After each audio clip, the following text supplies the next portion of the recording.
नमो भगवते वासुदेवाय। श्रीमद्भागवत माहात्म्यम्। कृष्णं नारायणं वन्दे, कृष्णं वन्दे व्रजप्रियं, कृष्णं द्वैपायनं वन्दे, कृष्णं वन्दे पृथासुतम्। अथ द्वितीयोऽध्यायः। ভক্তির দুঃখ দূর করার জন্য নারদের উদ্যোগ। নারদ উবাচ বৃথা খেদয়সে ওয়ালে অহো চিন্তাতুরা কথম। শ্রীকৃষ্ণ চরণাম্ভোজং স্মরদু খাঙ্গমিষ্যতি। নারদ বললেন, হে সাধ্বী, তুমি বৃথা কেন দুঃখ করছো? আহা, তুমি এত চিন্তাগ্রস্তই বা কেন হয়েছ? ভগবান শ্রীকৃষ্ণের চরণ কমলের ধ্যান করো। তাঁর কৃপায় তোমার সকল দুঃখের অবসান হবে। কৌরবদের অত্যাচার থেকে যিনি দ্রৌপদীকে রক্ষা করেছিলেন আর গোপাঙ্গনাদের যিনি সাহচর্য দিয়ে আশ্রয় দিয়েছিলেন, সেই শ্রীকৃষ্ণ সত্যিই তো কোথাও যাননি। আর তুমি তো ভক্তি দেবী স্বয়ং এবং সর্বদাই তাঁর প্রাণাধিকা। তোমার আহ্বানে তিনি তো অতি নীচ ঘরেও চলে আসেন।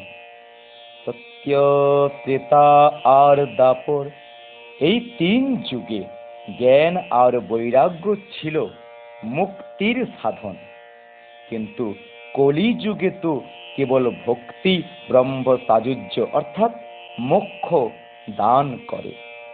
এই ভেবেই পরমানন্দ চিন্ময় মূর্তি জ্ঞান স্বরূপ শ্রীহরি তার নিজ সৎস্বরূপে তোমাকে সৃষ্টি করেছেন। তুমি সাক্ষাৎ শ্রীকৃষ্ণের পরমা সুন্দরী প্রিয়া। তুমি যখন একবার হাত জোড়ো করে প্রশ্ন করেছিলে যে আমি কি করব, তখন ভগবান তোমাকে এই নির্দেশই দিয়েছিলেন যে আমার ভক্তদের পোষণ করো।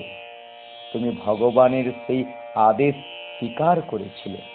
ভগবান শ্রীহরি তোমার প্রতি সন্তুষ্ট হয়ে তোমাকে সেবা করার জন্য মুক্তিকে তোমার দাসী রূপে এবং এই জ্ঞান ও বৈরাগ্যকে তোমার পুত্র রূপে দান করেন। তুমি তোমার সাক্ষাৎ স্বরূপে বৈকুণ্ঠ ধামে ভক্তদের পোষণ করো।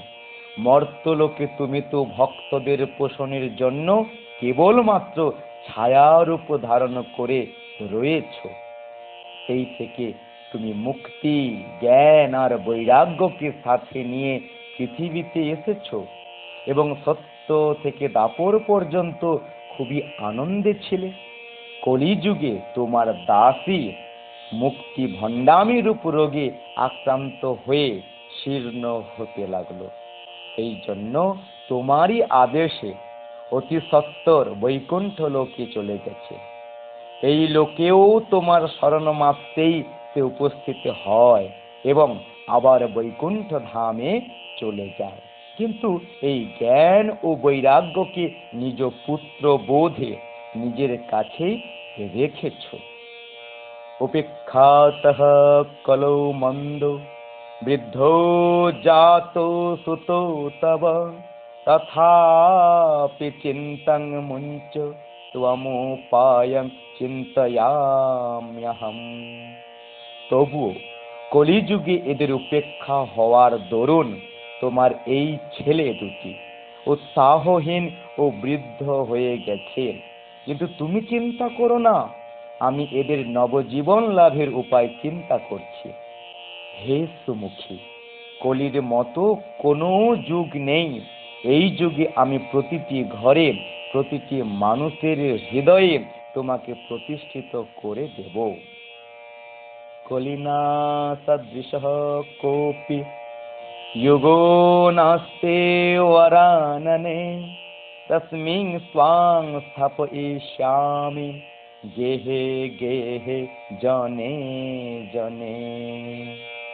দেখো, অন্য সব ধর্মকে দমন করে এবং ভক্তি বিষয়ক মহোৎসবের আদর বাড়িয়ে যদি আমি এই ভূমণ্ডলে তোমার প্রচার না করি, তো আমি শ্রীহরির দাস নই।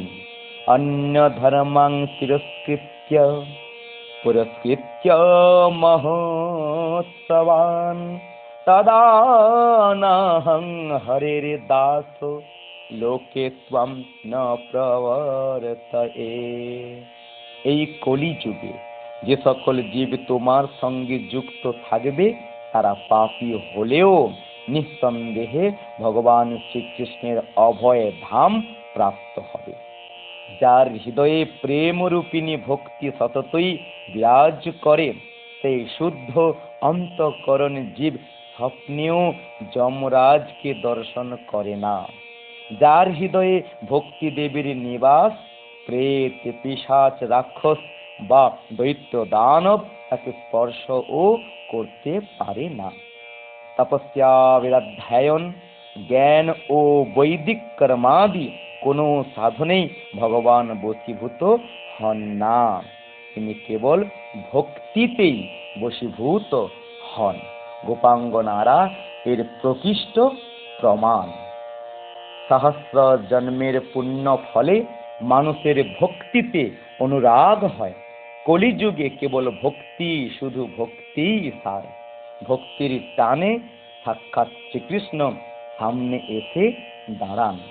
নৃণাং জন্ম সহস্রেণ ভক্তো প্রীতির্হি জায়তে কলৌ ভক্তি কলৌ ভক্তির ভক্তা কৃষ্ণঃ পুরঃ স্থিতঃ।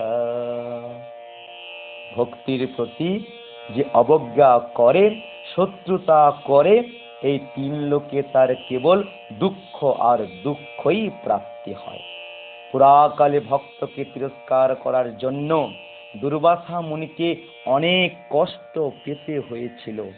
ব্রত, তীর্থ, পর্যটন, যাগ, যজ্ঞ বা জ্ঞান চর্চা ইত্যাদি নানাবিধ সাধনের কোনো আবশ্যকতাই নেই। একমাত্র ভক্তি মুক্তিদায়িনী।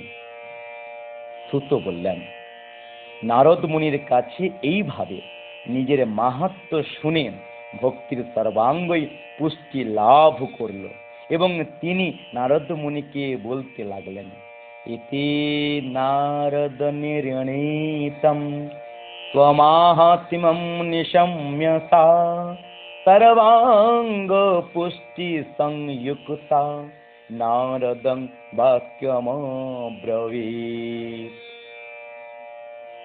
ভক্তি বললেন, অহো নারদ ধন্যসি প্রীতিস্তে ময়ি নিশ্চলা ন কদাচিদিবে মুঞ্চামি চিত্তে স্থাস্যামি সর্বদা।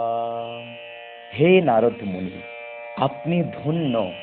আমার উপরে আপনার নিশ্চলা প্রীতি রয়েছে। আমি সদাই আপনার হৃদয়ে থাকব, কখনো আপনাকে ছেড়ে যাব না। হে সাধু, আপনি অত্যন্ত কৃপালু।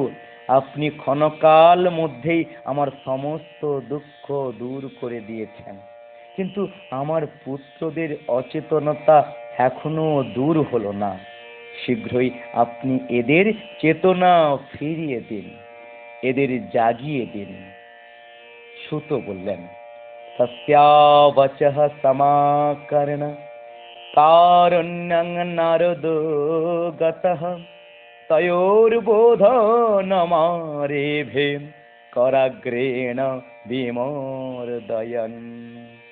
ভক্তির এই কথা শুনে নারদের বড়ই করুণা হলো এবং তিনি হাত দিয়ে তাদের অঙ্গ মর্দন করে জাগাবার চেষ্টা করলেন। তাদের কানের কাছে মুখ নিয়ে অতি উচ্চই স্বরে বললেন, আরে জ্ঞান, তাড়াতাড়ি জেগে ওঠো, ওহে বৈরাগ্য, তাড়াতাড়ি জেগে ওঠো। আবার বেদধ্বনি, বেদান্ত বাক্য উচ্চারণ এবং বারবার গীতা পাঠ করে তিনি তাদের জাগালেন। ফলে তারা কোনো প্রকারে নিজেদের যথাসাধ্য শক্তিতে উঠে দাঁড়ালো, কিন্তু আলস্যবশত হাই তুলতে লাগলো, চোখ খুলতে পারলো না। তাদের চুলগুলো বকের পালকের মতো সাদা হয়ে গিয়েছিল, তাদের অঙ্গ প্রত্যঙ্গ শুকনো কাঠের মতো নিস্তেজ ও শক্ত হয়ে গিয়েছিল। এই রকম ক্ষুধা তৃষ্ণায় অত্যন্ত দুর্বল অবস্থায় তাদের আবার ঘুমোতে দেখে নারদের বড়ই চিন্তা হলো এবং মনে মনে ভাবলেন, এখন আমি কি করি?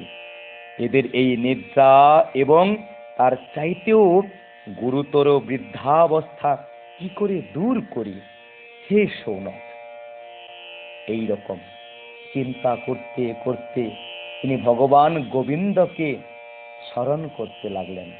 এমন সময় দৈববাণী হলো যে, হে মুনি, দুঃখ করো না, তোমার এই উদ্যোগ নিঃসন্দেহে সফল হবে। হে দেবশ্রী, এর জন্য তুমি একটা সত্য কর্মের অনুষ্ঠান করো।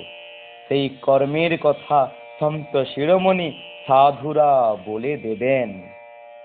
সেই সৎকর্মের অনুষ্ঠান করলেই এদের নিদ্রা এবং বৃদ্ধাবস্থা তৎক্ষণাৎ দূর হয়ে সর্বত্র ভক্তির প্রচার হবে। সেখানে সকলেই সেই দৈববাণী শুনতে পেলেন। নারদ খুবই অবাক হলেন এবং বললেন, আমি তো ব্যাপারটা কিছু বুঝতে পারছি না। নারদ মুনি বললেন, এই দৈববাণীও গুহ্যভাবে কথা বলেছে। এই বাণী বলেনি যে কোন সেই সাধন যার দ্বারা এই কার্য সিদ্ধি হবে। কে জানে কোথায় সেই সাধু পাওয়া যাবে, আর কিভাবেই বা তারা সেই সাধন দান করবেন? দৈববাণী যা বলল সেই মতো আমার ইবা এখন কি কর্তব্য? সুত বললেন, হে সৌনক! নারদ মুনি তখন জ্ঞান ও বৈরাগ্যকে ওখানে রেখে প্রস্থান করলেন এবং তীর্থে তীর্থে গিয়ে এবং পথের মধ্যেও মুনীশ্বরদের সাথে দেখা করে সেই সাধনের ব্যাপারটা জিজ্ঞাসা করতে লাগলেন। তার সেই প্রশ্ন সকলেই শুনলেন, কিন্তু কেউই কোনো সদুত্তর দিতে পারলেন না। কেউ বললেন অসাধ্য, কেউ বললেন এর সঠিক বিবরণ অতি দুঃসাধ্য। কেউ কেউ শুনে চুপ করে রইলেন, আবার কেউ কেউ নিজের অজ্ঞতা প্রকাশের ভয়ে এদিক ওদিক করে পাশ কাটিয়ে গেলেন। ত্রিভুবনে মহা আশ্চর্যজনক হাহাকার পড়ে গেল। সকলে নিজেদের মধ্যে কানাঘুষা করতে লাগলো, ভাইরে, বেদধ্বনি বেদান্ত নির্ঘোষ বারবার গীতা পাঠেও যখন ভক্তি জ্ঞান ও বৈরাগ্যকে জাগানো গেল না, তখন আর কোনো উপায় নেই। স্বয়ং যোগীরাজ নারদ পর্যন্ত যা জানেন না, অন্য কোনো সংসারী লোক সে ব্যাপারে কিভাবে বলবে? এইভাবে যে যে ঋষির কাছে এ ব্যাপারে জিজ্ঞাসা করা হলো, তারা বিবেচনা করে বললেন যে এই প্রশ্নের উত্তর বড়ই দুঃসাধ্য। নারদ তখন অত্যন্ত চিন্তাগ্রস্ত হয়ে বদ্রিকা বনে এলেন জ্ঞান বৈরাগ্যকে জাগাবার জন্য। সেখানে বসে তিনি সিদ্ধান্ত করলেন যে আমি তপস্যা করব। সেই সময় তিনি কোটি সূর্যের সমান তেজময় সনকাদি মুনীশ্বরদের তার সামনে দেখতে পেলেন। তাদের দেখে মুনিশ্রেষ্ঠ নারদ বললেন, ইদানিং ভূরি ভাগ্যেন ভবদ্ভিঃ সঙ্গমো ভবৎ কুমারা ব্রুবতং শীঘ্রং কৃপাম কৃত্বা মম পরে। হে মহাত্মাগণ, আজ বহু ভাগ্যের ফলে আপনাদের সাথে আমার মিলন হলো। দয়া করে আপনারা আমাকে সেই সাধন শীঘ্রই বলুন। আপনারা সকলে মহাযোগী, বুদ্ধিমান আর বিদ্বান। দেখতে আপনারা 5 বছরের বালকের মতো, কিন্তু আপনারা পূর্বপুরুষদের ও পূর্বজ। আপনারা সদাই বৈকুণ্ঠ ধামে বাস করেন। নিরন্তর হরি গুণ গানে মগ্ন থেকে শ্রী ভগবত লীলার আস্বাদন করে সর্বদা তাতেই মত্ত রয়েছেন। আর একমাত্র ভগবত কথাই আপনাদের জীবনের আধার। হরি শরণম, হরি শরণমেবং হি নিত্যং येषां মুখে বচঃ অতঃ কাল সমাদিষ্টা জরায়ুষ্মান্ন বাধতে। হরি শরণম অর্থাৎ ভগবান ই আমার রক্ষক। এই বাক্য অর্থাৎ মন্ত্র সর্বদাই আপনাদের মুখে রয়েছে, আর তার ফলে কাল প্রেরিত জরাও আপনাদের স্পর্শ করতে পারে না। পুরাকল্পে আপনাদের ভ্রুকুটি মাত্রে ভগবান বিষ্ণুর দ্বারপাল জয় আর বিজয় মুহূর্তের মধ্যে বৈকুণ্ঠ থেকে মর্তে পতিত হয়। আবার আপনাদেরই কৃপায় তারা বৈকুণ্ঠ ধাম পুনঃ প্রাপ্ত হয়। অহো ধন্য আমি, অসীম সৌভাগ্যের ফলে আজ আপনাদের দর্শন হলো। আমি অতীব দীন আর আপনারা স্বভাবতই দয়ালু। অতএব আমার উপর আপনাদের অবশ্যই কৃপা করা উচিত। দৈববাণী যে কথা বলেছেন সেই সাধনটি কি, কিভাবেই বা সেটি অনুষ্ঠান করব? আপনারা সবিস্তারে আমাকে তা বলুন।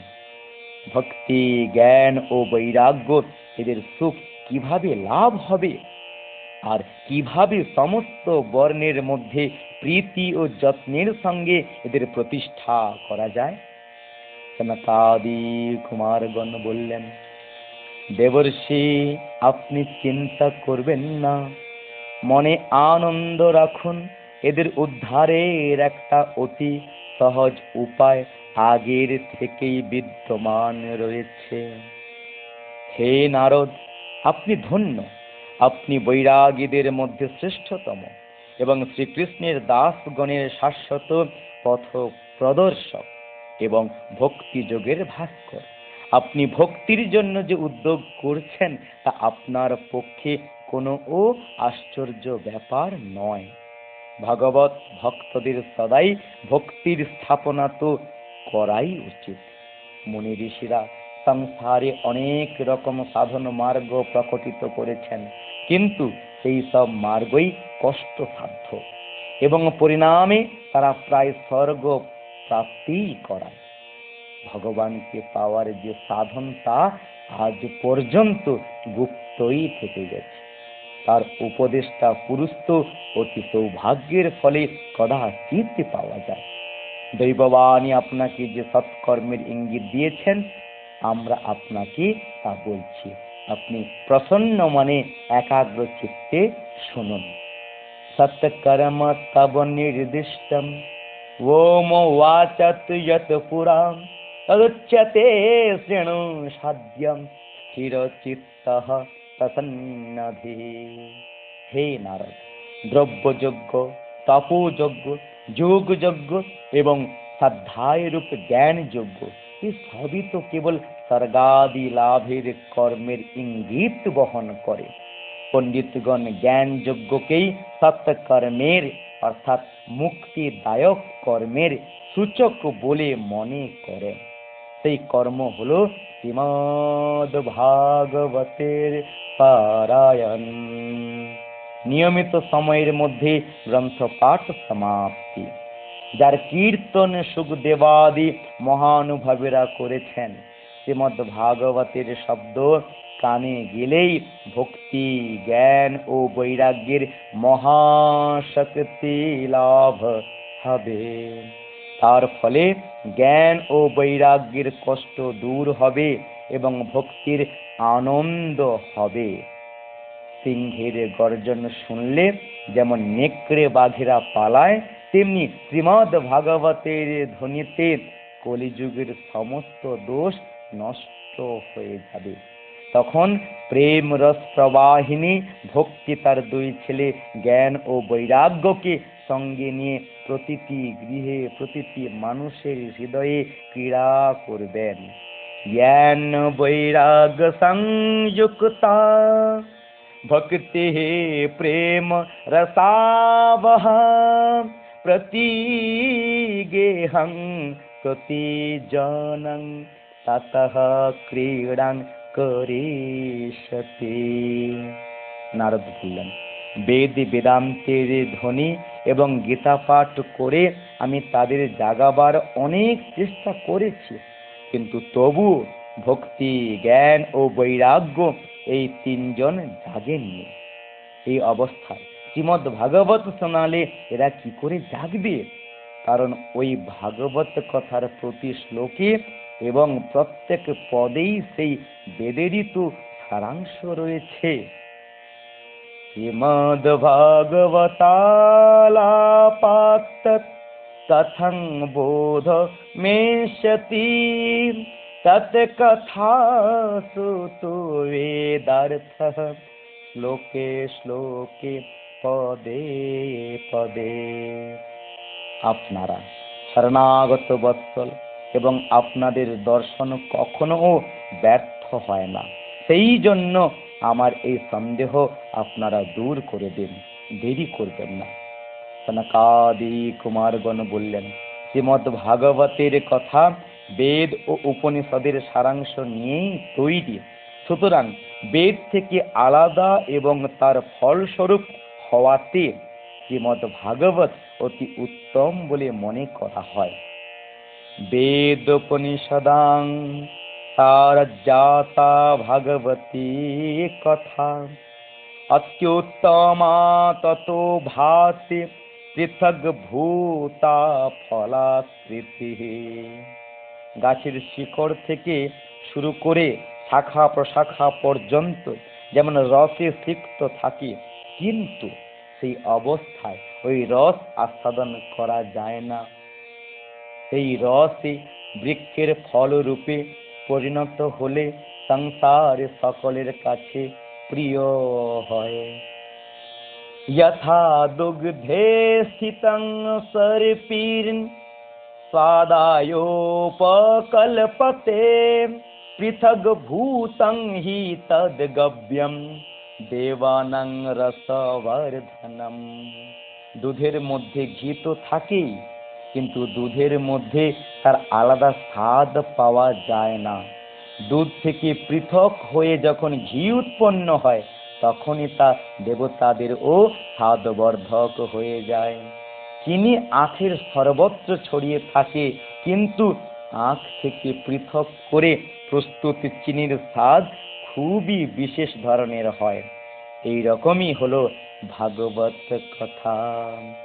ইক্ষু নামোপি মধ্যান্তম শর্করা ব্যাপ্য তিষ্ঠতে পৃথগ ভূতা চ সা মিষ্টা তথা ভাগবতী কথা।